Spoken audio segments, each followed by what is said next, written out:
საქართველოში 4 სექტემბერს ამინდის მკვეთრ გაუარესებას პროგნოზირებენ გარემოსა და ბუნებრივი რესურსების დაცვის და რეგიონული განვითარებისა და ინფრასტრუქტურის სამინისტროები ერთობლივ განცხადებას ავრცელებენ, რომელშიც ყველა მუნიციპალიტეტს უსაფრთხოების მაქსიმალური ზომების მიღებისკენ მოუწოდებენ.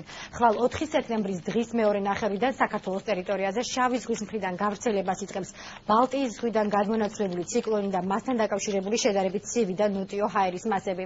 აღნიშნული სინოპტიკური პროცესი გაგრძელდება 5 სექტემბრის გვიან საღამომდე და გამოიწვევს დასავლეთის მიმართულების ქარის გაძლიერებას, ზღვის ძლიერ ღელვას და ცალკეულ მდინარეებზე ძლიერ წყალმოვარდნებს. გააქტიურდება ღვარცობი და მეწყერ საშიში უბნები. საქართველოს რეგიონული განვითარებისა და ინფრასტრუქტურის სამინისტრომ გააფრთხილა ყველა მუნიციპალიტეტი მიიღონ უსაფრთხოების მაქსიმალური ზომები, მოახდინონ ადგილობრივი რესურსების მობილიზაცია, რათა უამინდობას მომზადებულები შეხვდნენ, ნათქვამია განცხადებაში.